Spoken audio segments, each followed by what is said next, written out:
Study IQ IAS, अब तैयारी हुई affordable. Hello and welcome to Study IQ.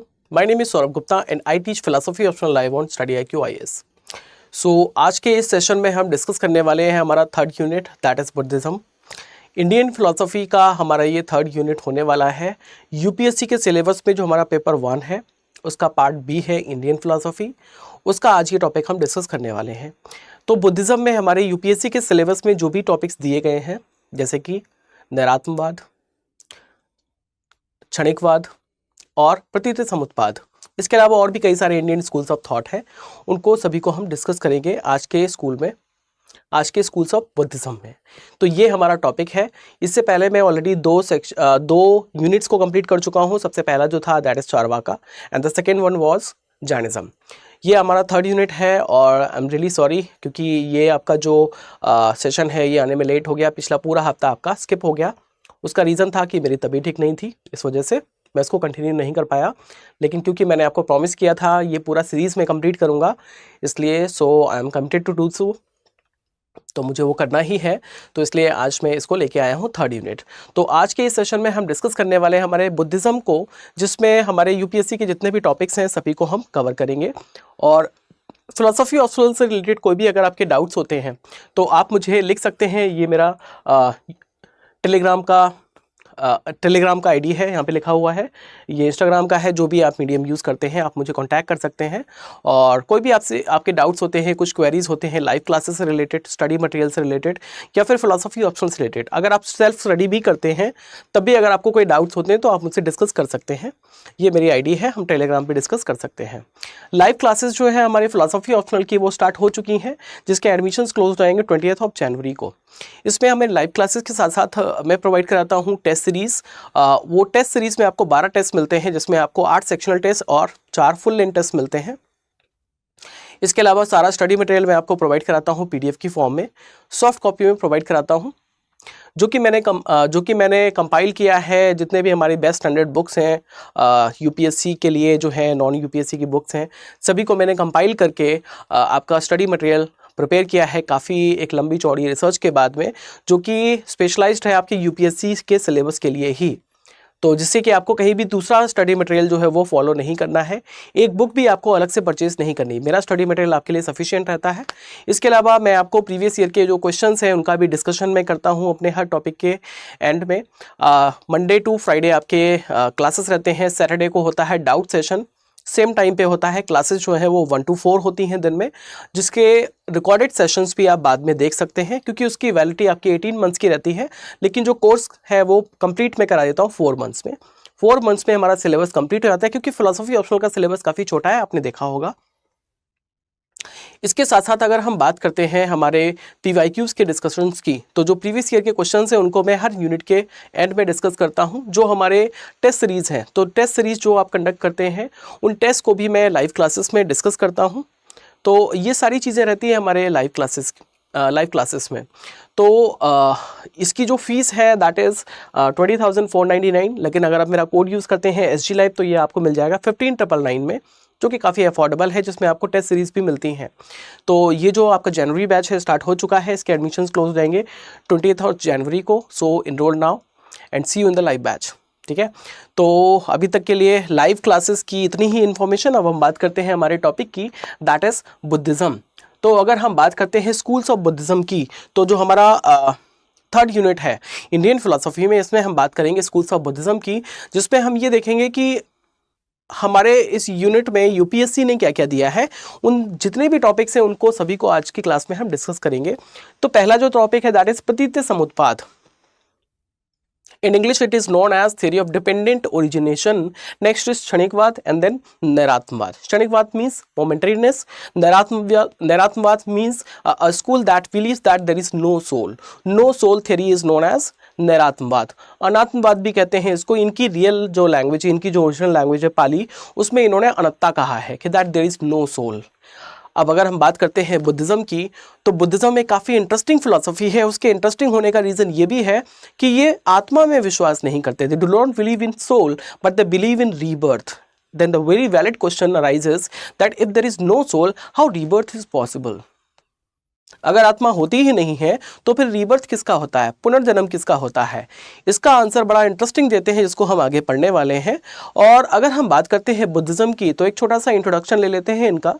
अगर हम बात करते हैं बुद्धिज्म की, तो इसके जो प्रोपाउंडर हैं that is known as Mahatma Buddha, जो कि बचपन में जिनका नाम था सिद्धार्थ गौतम, सिद्धार्थ इनका नाम था और गौतम इनका कुल नेम था, तो इनका नाम था सिद्धार्थ गौतम। बचपन में क्योंकि ये राज परिवार से थे, एक राजकुमार थे, तो इन्होंने कोई दुख नहीं देखा, क्योंकि जो राजकुमार का जो रहन सहन होता है वहाँ पे कोई दुख का तो कोई मतलब ही नहीं होता, सारी सुख सुविधाएं होती हैं महल के अंदर, तो ये नहीं जानते कि जीवन में क्या दुख होते हैं। एक बार महल से बाहर इन्होंने देखा कि कुछ लोग बीमार हैं, कुछ किसी की डेथ हो गई है और कोई व्यक्ति बूढ़ा है जिसके कारण उसको दुख हो रहा है। तो उसको देख के ये काफ़ी व्याकुल हो गए और ये जानना चाहते थे कि लाइफ में इतनी सारी जो प्रॉब्लम्स हैं, जो इतनी सफरिंग, लाइफ में इतनी सारी जो सफरिंग है, इतना जो जीवन जो दुखमय है, इस दुख का कारण क्या है? What is the reason behind these sufferings in the life, in the human life? तो ये जो रीज़न है, इसको जानने के लिए 29 ईयर्स की एज में इन्होंने अपना घर छोड़ दिया, अपनी पत्नी अपने बच्चों को छोड़ के ये बाहर निकल गए। कुछ सालों तक इन्होंने कठिन तपस्या की। उसके बाद में इनको बोधि वृक्ष के नीचे बोधि प्राप्त हुई। बोधि मीन्स एनलाइटमेंट। उसके बाद में इन्होंने अपना खुद का धर्म बनाया, जिसको हम जानते हैं बौद्ध धर्म के नाम से, जिसका इन्होंने काफ़ी प्रचार प्रसार किया। काशी में प्रचार किया, सारनाथ में गए, वहाँ पे उन्होंने अपना पहला उपदेश दिया। ये सारी कहानी आपने सुनी होगी, जो कि हमारे यूपीएससी के सिलेबस से पहले की चीज़ें हैं, तो इनको हम बहुत ज़्यादा डिटेल में डिस्कस करने वाले नहीं हैं, इतना ही इंट्रोडक्शन इनका काफ़ी है। इसके बाद में अगर हम बात करते हैं इनके बुद्धिज़्म की, तो अगर हम बात करते हैं इनके मेटाफिजिक्स की, तो जो बुद्ध थे वो मेटाफिजिकल क्वेश्चंस पे साइलेंट रहते थे। ये कहते थे कि ये जो क्वेश्चंस है मेटाफिजिकल क्वेश्चंस, इन क्वेश्चंस का आंसर अगर हमें मिल भी जाता है तो हमारी लाइफ की जो रियल प्रॉब्लम्स है, हमारी जो लाइफ की जो प्रैक्टिकल प्रॉब्लम्स है, उनका कोई सोल्यूशन हमें मिलने वाला है नहीं। तो हमें क्या करना चाहिए? हमें ये जो मेटाफिजिकल क्वेश्चंस हैं, like what is God immutable और eternal, is what is soul and the soul is infinite और finite, these questions will not help us in our real life problems, है ना। तो इस तरीके के क्वेश्चंस का हमें कोई सोल्यूशन की बात नहीं करनी चाहिए, बल्कि इन क्वेश्चंस पे हमें डिस्कशन ही नहीं करना चाहिए, क्योंकि इस तरीके के क्वेश्चन से हमारी लाइफ में कुछ भी अच्छा होने वाला है नहीं। अगर हमें पता चल भी जाता है कि ईश्वर कैसा है या फिर ईश्वर कौन है, तो उससे क्या फल मिलने वाला है? हमारी लाइफ तो सफरिंग में है ना। जीवन में इतने सारे दुख हैं, उन दुखों का उपाय कैसे ढूंढा जाए, हमें इसके ऊपर डिस्कशन करना चाहिए। तो इसलिए ये मेटाफिजिकल क्वेश्चन से बचते थे। इसके लिए एग्जांपल देते हैं। ये कहते हैं कि अगर किसी व्यक्ति के सीने में मान लीजिए तीर लगा है और वो आपके पास आता है, तो आपका पहला काम क्या होगा? पहला काम आपका यही होगा ना कि पहले उसके सीने से तीर निकाल दिया जाए, ताकि उसका जो खून बह रहा है उसको भी रोका जा सके, और उसको जो पेन हो रहा है, जो उसको सफरिंग हो रही है, उस सफरिंग से भी उसको मुक्ति मिल जाए, यानी कि उस दुख से भी उसको निजात मिल जाए। आपका पहला काम यही होना चाहिए, ना कि आप ऐसा करोगे कि उसको छोड़ के ये देखोगे कि भाई किसने तीर मारा है। ये तो बात की बात है, ये देख लेंगे बाद में। पहले तो आप उसको बचा लो। सबसे पहला काम क्या है कि उसको बचाना, कि उसकी जान बचनी चाहिए, उसको जो पेन हो रहा है उस पेन से उसको मुक्ति मिलनी चाहिए, है ना। तो वो ये कहते हैं कि इसी तरीके से ये जो गॉड है, सोल है, रीबर्थ है, इस तरीके के जो क्वेश्चंस होते हैं, इनमें हमें नहीं फंसना चाहिए। ये मेटाफिजिकल क्वेश्चंस हमारी कोई हेल्प नहीं करेंगे हमारी लाइफ की, रियल लाइफ की जो रियल प्रॉब्लम्स हैं उनको सॉल्व करने में। तो हमें क्या करना चाहिए? हमारी लाइफ की जो रियल प्रॉब्लम्स हैं, जो प्रैक्टिकल प्रॉब्लम्स हैं, हमें उनके डिस्कशन में अपना टाइम जो है वो इलाप्स करना चाहिए, हमें उसमें अपना टाइम देना चाहिए, ना कि हमें अपना टाइम वेस्ट करना चाहिए मेटाफिजिकल डिस्कशन में। तो इसलिए मेटाफिजिकल डिस्कशन से हमेशा दूर रहते थे, पहली चीज। दूसरी चीज, अगर हम बात करते हैं बुद्धिज्म की, तो बुद्धिज्म को माना जाता है कि ये नास्तिक दर्शन भी है और अनीश्वरवादी भी है। नास्तिक का मतलब होता है, अगर भारतीय दर्शन की बात करते हैं तो नास्तिक उसको कहा जाता है जो वेदों में विश्वास नहीं करता। ईश्वर में विश्वास नहीं करने वाले को अनीश्वरवादी कहा जाता है। In English it is known as heterodox, but who does not believe in the authenticity of Vedas is known as atheist और नास्तिक। ईश्वर में विश्वास नहीं करने वाले को अनीश्वरवादी कहते हैं, जिसको हीटेरोडॉक्स कहते हैं। तो अगर हम इस स्कूल ऑफ थॉट की बात करते हैं बुद्धिज्म की, तो जो बुद्ध थे वो नास्तिक भी थे और अनीश्वरवादी भी थे। ना तो वो वेदों में विश्वास करते थे, ना तो उनकी वेदों में कोई श्रद्धा थी। और ना ही वो विश्वास करते थे ईश्वर में। इसका मतलब वो अनीश्वरवादी भी थे और वो नास्तिक भी थे, यानी कि वो अथीस्ट भी थे और वो हेटेरोडॉक्स भी थे।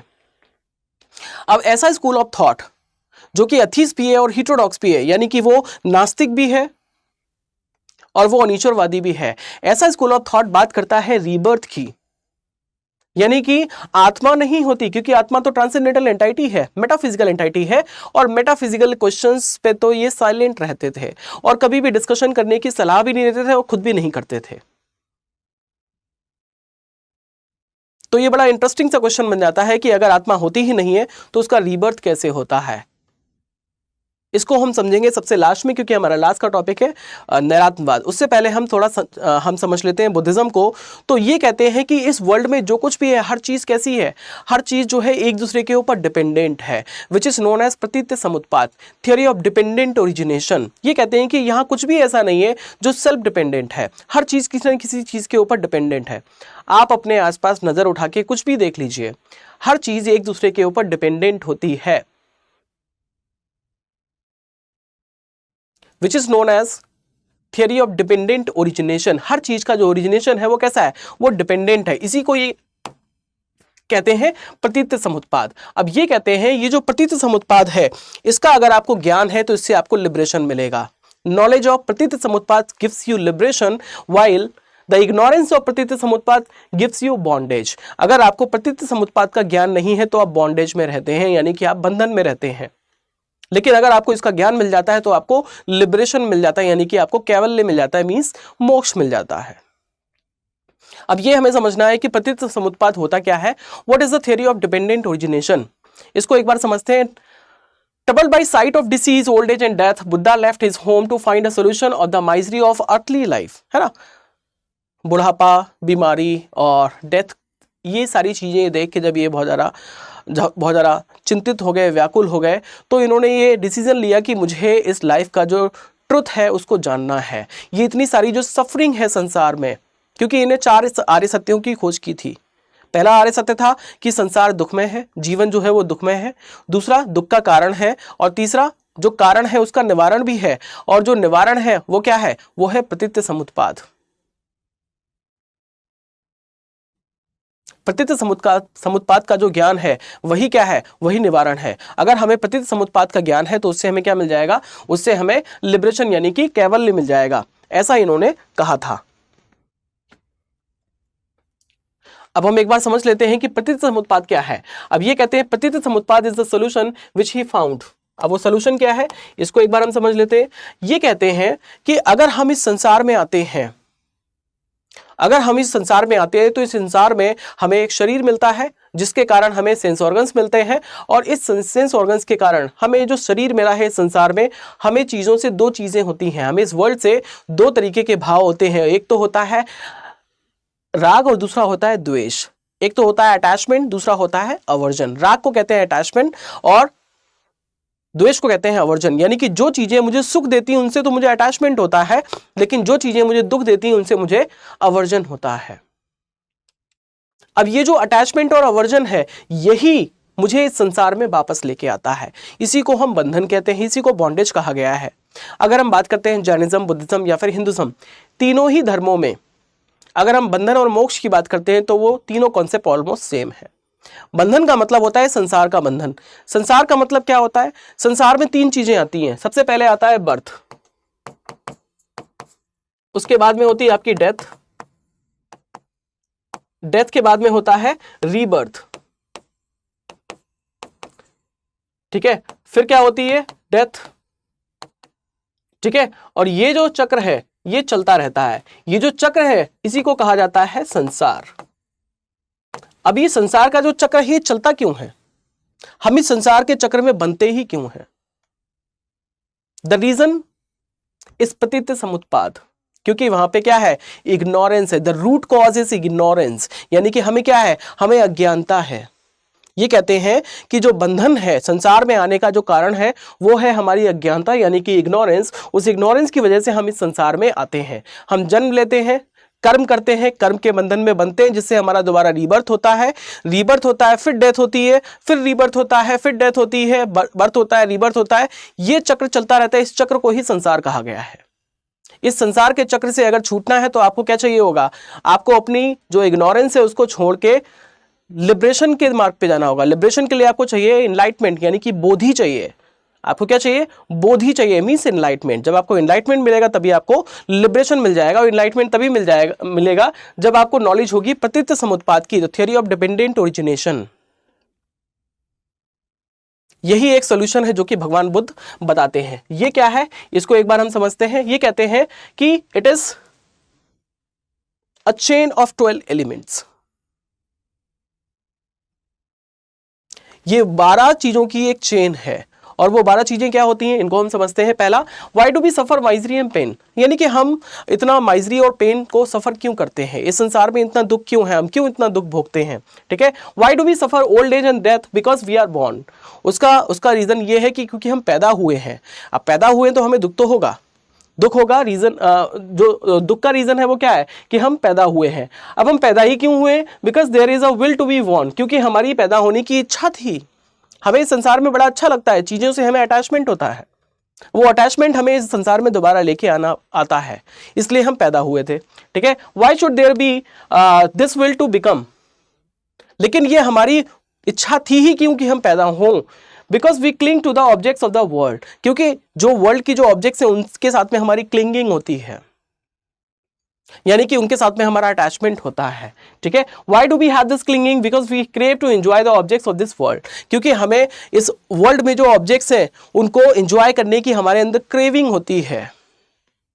मुझे ये खाना है, मुझे ये पीना है, मुझे ये देखना है, मुझे वहां जाना है, मुझे ये करना है, मुझे वो करना है ना। तो ये जो हमारी इच्छाएं होती हैं इनको हम क्या कहते हैं, इनको हम क्रेविंग कहते हैं। हमारी क्रेविंग होती है, इसी वजह से हम क्या करते हैं, चीजों को एंजॉय करते हैं।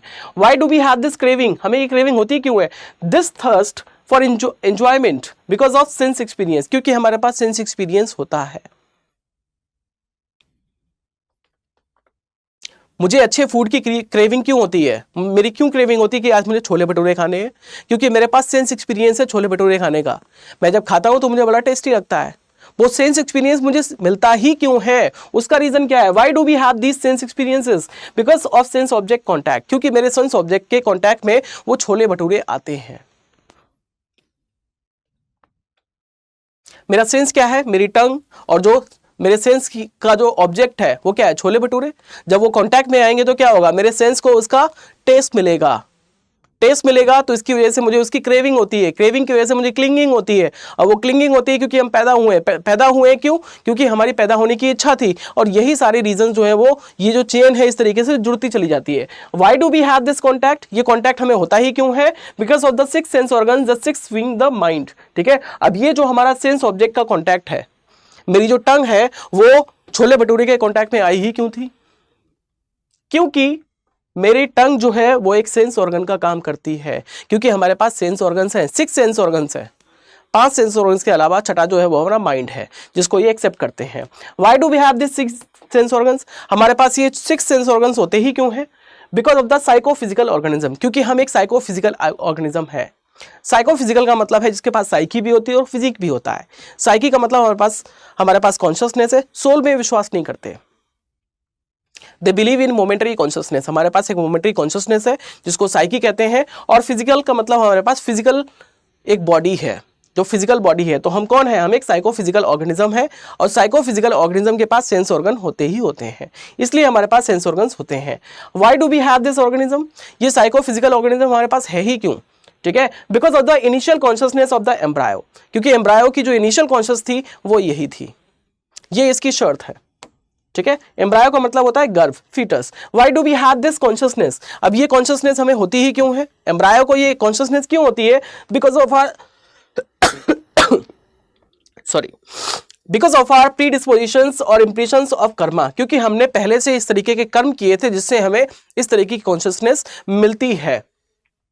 Why do we have these impressions? अब ये इस तरीके के इंप्रेशंस हमारे पास क्यों होते हैं, हमें क्यों मिलते हैं, बिकॉज ऑफ इग्नोरेंस, क्योंकि हमें क्या है, हमें अज्ञानता है, हमारे पास इग्नोरेंस है। तो इसका मतलब क्या है, hence the ignorance is the root cause of all suffering, यानी कि सारी फसाद की जो जड़ है ना वो क्या है, वो इग्नोरेंस यानी कि हमारा अज्ञान है। क्योंकि हमें अज्ञानता होती है इसलिए ये सारी चीजें होती हैं। इसी को हम कहते हैं थ्योरी ऑफ डिपेंडेंट ओरिजिनेशन, प्रतीत समुत्पाद, जितनी भी सारी चीजें होती हैं सभी की डिपेंडेंस किसी ना किसी चीज पे होती है, और वो जो चेन खत्म होती है वो होती है खत्म इग्नोरेंस पे। तो अगर हमें इग्नोरेंस नहीं होगा तो ये सब इन सब चीजों की नौबत नहीं आएगी। तो इग्नोरेंस को हटा के इग्नोरेंस की जगह पे हमें क्या लेके आना पड़ेगा, हमें लग के आना पड़ेगा एनलाइटमेंट। एनलाइटमेंट को बुद्धिज्म में बोधि कहा गया, तो हमें बोधि चाहिए होगी ताकि हम इन सब चीजों से निकल सकें। Hence ignorance is the root cause of all suffering. इस तरीके से सारी सफरिंग की जो जड़ है वो क्या है, इग्नोरेंस है, यानी कि हमारी अज्ञानता है। Hence perfect wisdom, perfect goodness and perfect equanimity, complete relief from suffering are simultaneously attained therefore in nirvana. इस तरीके से निर्वाण को पाने के लिए हमें क्या चाहिए, परफेक्ट विजडम चाहिए, परफेक्ट गुडनेस चाहिए, परफेक्ट इक्वानिमिटी चाहिए। ये सारी चीजें हमें क्या करेंगी, हमें सफरिंग से मुक्त कर देंगी। सभी प्रकार की जो सफरिंग्स है वो एंड हो जाएंगी।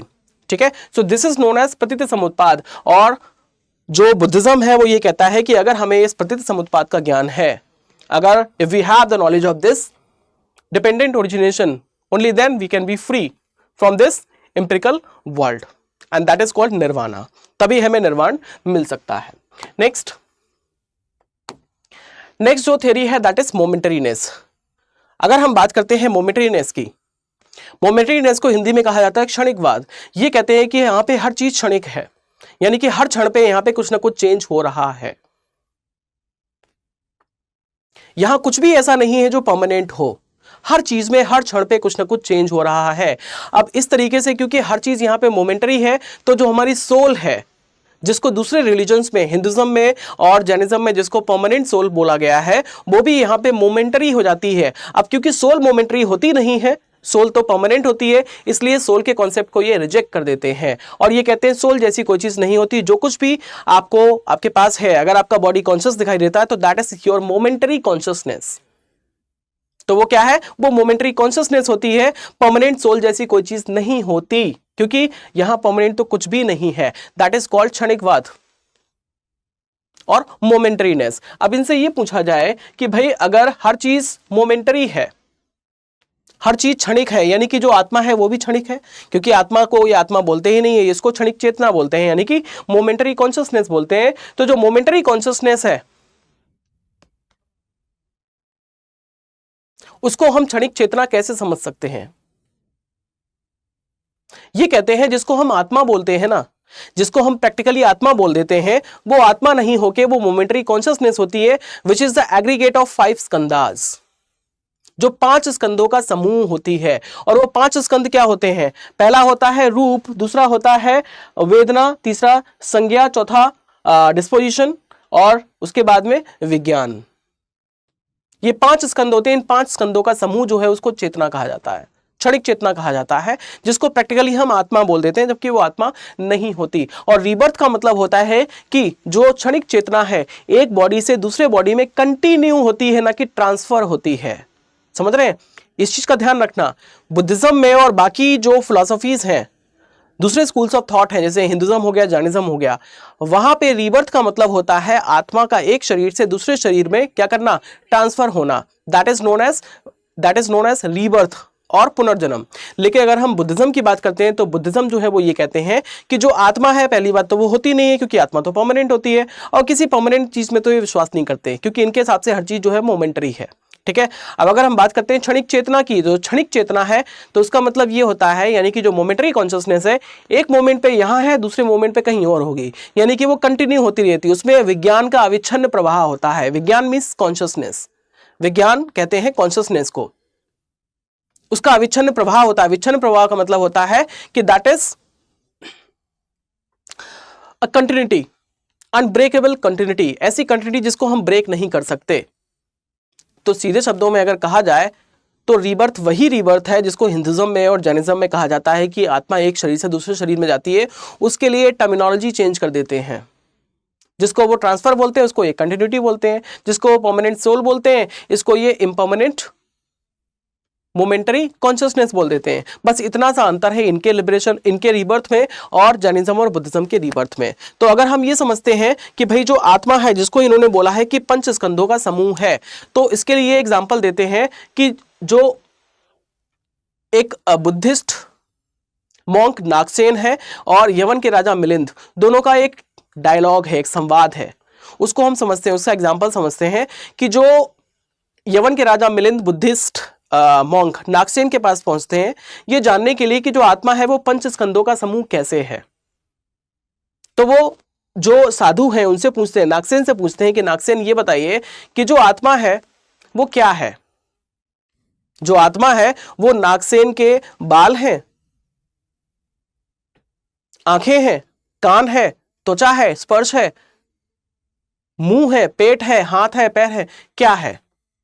तो इसके काउंटर क्वेश्चन में जो नागसेन है वो राजा से पूछते हैं कि राजा ये बताएं कि राजा जिस पर चल के आए हैं मेरे पास वो क्या है। तो राजा कहता है कि वो रथ है। तो वो पूछते हैं कि रथ क्या है। रथ क्या, रथ की धुरी है, रथ का दंड है, रथ का जो पहिया है वो है, रथ की ध्वजा रथ है, उसके जो घोड़े हैं वो रथ है, या फिर उसका चाबुक रथ है। तो राजा कहता है इन सभी का जो मिश्रण है उसको रथ कहते हैं। तो इसी प्रकार से नागसेन कहते हैं इसी प्रकार से जो आपकी सारी चीजें हैं उन सारी चीजों का जो मिश्रण है, जो कॉम्बिनेशन है, उसको हम आत्मा प्रैक्टिकली बोल देते हैं, जबकि वो आत्मा ना होके वो क्षणिक चेतना होती है। यानी कि जो आत्मा है जिसको हम जनरल सेंस में आत्मा बोलते हैं वो एक क्षणिक चेतना होती है, यानी कि मोमेंटरी कॉन्शियसनेस होती है, जो कि 5 स्कंदों का समूह होती है। वो 5 स्कंद इस तरीके से होते हैं। सबसे पहला होता है रूप। This refers to the physical aspect of being including the body and the sensory organs. हमारे जो बॉडी और सेंसरी ऑर्गन्स है जिससे हमारा रूप यानी कि हमारी फॉर्म बनती है वो है रूप स्कंद, ठीक है, जिसको कहते हैं फॉर्म। नेक्स्ट है फीलिंग और सेंसेशन, जिसको वेदना स्कंद कहते हैं।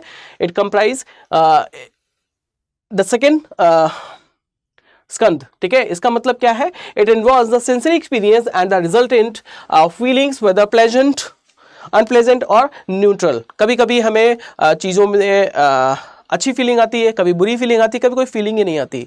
ये सारे जो फीलिंग और सेंसेशन है ये किसकी वजह से होते हैं, ये हमारे मोमेंटरी कॉन्शियसनेस की वजह से होते हैं, जिसका एक स्कंद है फीलिंग, जिसको हम कहते हैं वेदना। नेक्स्ट है परसेप्शन, हमें चीजों का परसेप्शन यानी कि जिसको संज्ञा कहते हैं, संज्ञा स्कंद, हमें चीजों का परसेप्शन भी होता है। This Skanda involves the cognitive processes of recognising and interpreting sensory input, यानी कि हम अपने सेंस ऑर्गन से सेंस डेटा लेते हैं।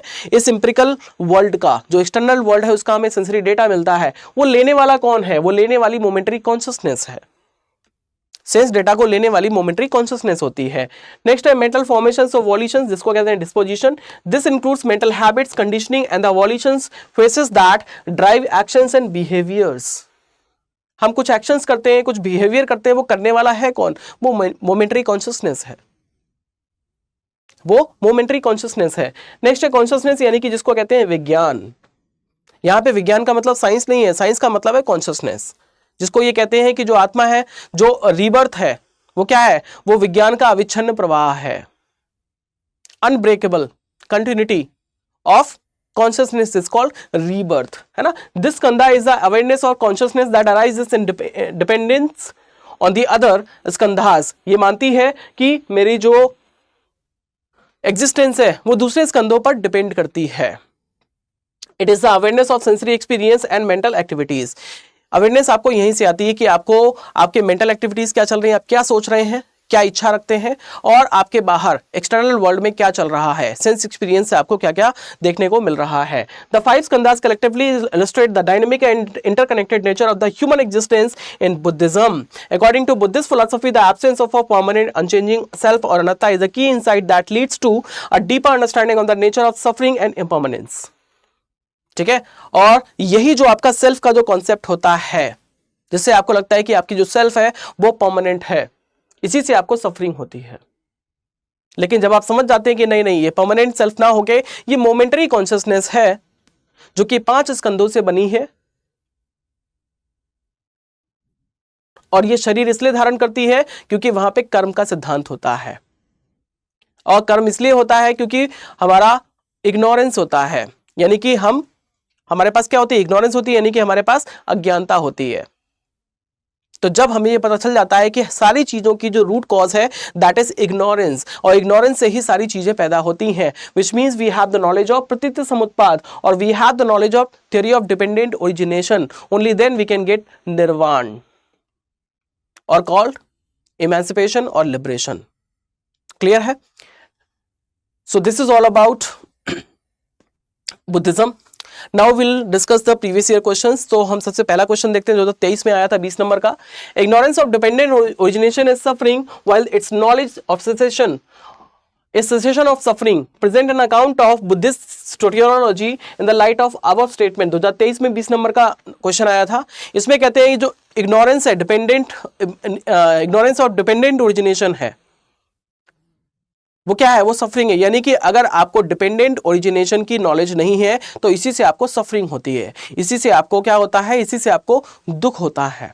यानी कि आपके पास डिपेंडेंट ओरिजिनेशन यानी कि प्रतीत समुत्पाद की जो ज्ञान है वो होना ही चाहिए. आपको पता होना चाहिए सारे सफरिंग की जो जड़ है वो इग्नोरेंस है, तभी आपको लिबरेशन मिल पाएगा. क्योंकि फिर आप क्या करेंगे, उस लिबरेशन को पाने के लिए उस इग्नोरेंस को छोड़ के एनलाइटमेंट की तरफ जाएंगे, आप प्रयास करेंगे, सम्यक ज्ञान पाएंगे, सम्यक एक्शन करेंगे, है ना.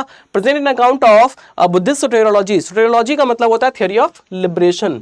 अब बुद्धिज्म का जो थ्योरी ऑफ लिबरेशन है वो क्या है, वो यही है, प्रतीत समुत्पाद से जुड़ा हुआ है. कि अगर आपको प्रतीत समुत्पाद का ज्ञान होगा तो आप क्या करेंगे, इग्नोरेंस जो कि रूट कॉज है सारी सफरिंग की, उसको छोड़ के आप एनलाइटमेंट की तरफ जाएंगे. जब आपको एनलाइटमेंट मिल जाएगा तब आपको लिबरेशन मिल जाएगा.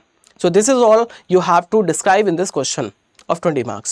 Next question is how compatible is the Buddhist theory of momentariness with their theory of karma. इनका जो momentariness का जो concept है वो कर्मा की theory से कैसे compatible होता है. In this regard, how do Buddhists respond to objections raised by their opponents critically discussed. 2022 में ये 20 नंबर का क्वेश्चन आया था.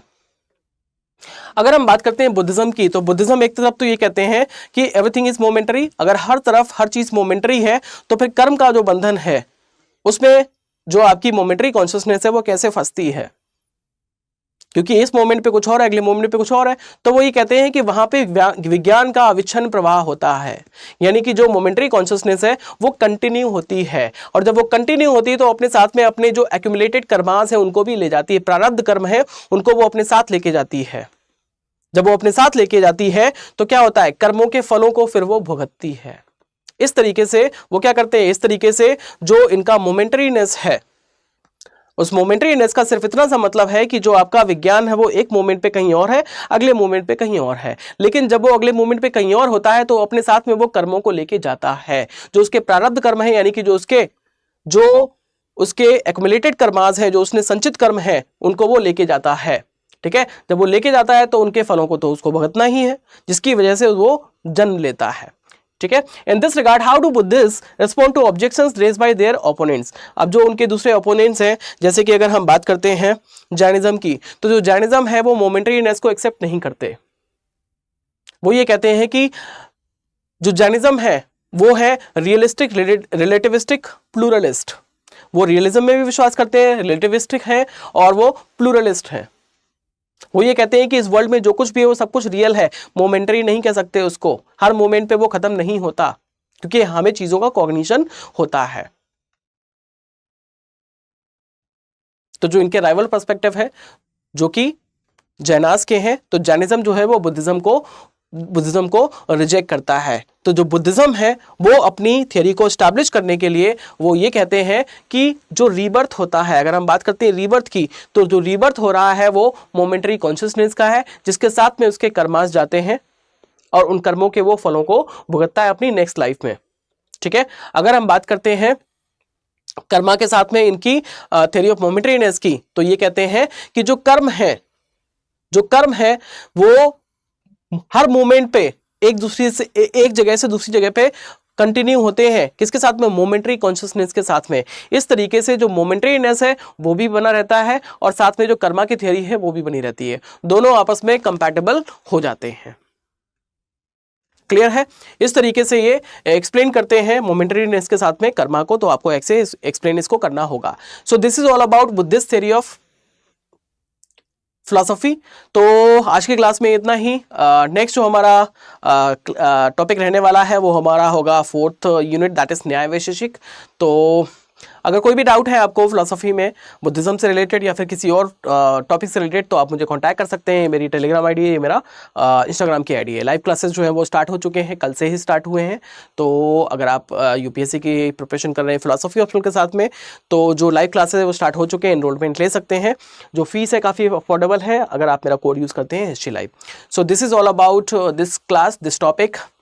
Have a good day, stay tuned to study IQ। Have a good day, good luck. Study IQ IAS, अब तैयारी हुई affordable.